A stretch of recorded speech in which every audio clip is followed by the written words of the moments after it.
Hey, my name is Anonymous. I'm 80 years old and I've never been so humiliated in my entire life. This happened on Thanksgiving Day last year. My son called me up saying he was coming over for Thanksgiving dinner with his fiancée and their 3 kids. I was so happy because it would be the first time that I did get to see my 2 youngest grandchildren since they were born. I started preparing food that afternoon. I made my famous sweet potato casserole and I got the ingredients ready for my pumpkin pie. I also put the ingredients out for my famous eggnog. My daughter-in-law always tells my son that this is the best eggnog that she's ever tasted. So I just know that it's gonna be a hit. Around 4:30, my son and his family showed up.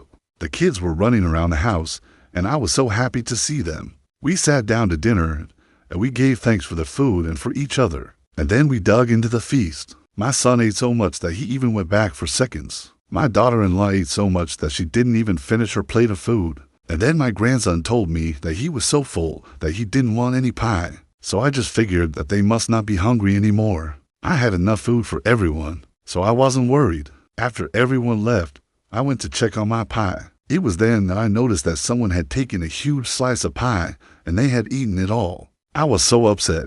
I had worked so hard on that pie. I just couldn't believe that someone would do this. I didn't say anything. I just took the pie out of the oven and I put it on the counter to cool off. It was then that my granddaughter came running into the kitchen. She had a huge slice of pie in her hand and she was licking the crumbs off her fingers. When she saw me looking at her, she said, "Oh, Grandma, I'm sorry. I didn't know you were gonna come out here." I took a big slice of pie and then I walked outside to feed the birds in the backyard. "I love your pie, Grandma. Can I take some more slices outside?" I was so upset that I just couldn't speak. I wanted to scream at her, but I knew that would only make things worse. So I just shook my head and I went back into the living room. My granddaughter must have thought that she could just do whatever she wanted. After she finished the last slice of pie, she came running into the kitchen again. This time she was carrying a big bowl full of sweet potato casserole. She took a big spoonful of food and she walked outside. I couldn't believe what I was seeing.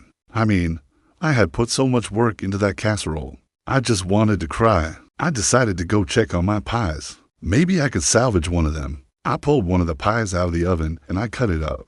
Then I brought the pieces of pie out to my granddaughter. I told her that she could have these pieces of pie if she promised to stop taking food from the house. She agreed and she finished the pie. A few minutes later, my granddaughter came running into the kitchen again.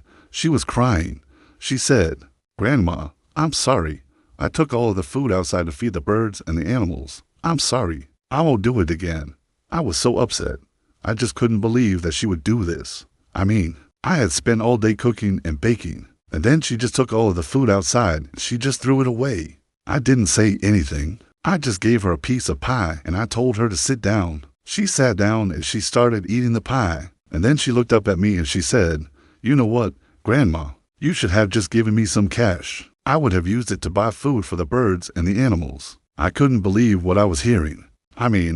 This child had no shame. She just took everything that I worked so hard for and she just threw it away. And now she was sitting there telling me that I should have just given her money. I reached over and I took the pie away from her. I told her that she needed to learn some respect. But before I could even finish my sentence, she started screaming. She said, "You're such a mean old lady. You don't even let me eat pie anymore. You're so mean." And then she ran out of the kitchen and she started knocking on doors. I'll never forget what happened next. Every single neighbor on my street came over to my house. They all stood on my lawn and they all screamed at me. They told me that I was being a bad neighbor by not giving my granddaughter pie. I was so upset.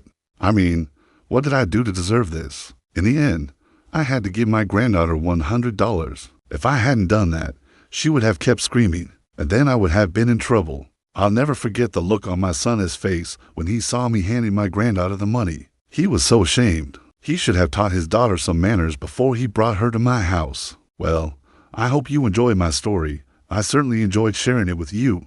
And if you like my stories, please share this video with your friends. Thank you. Bye.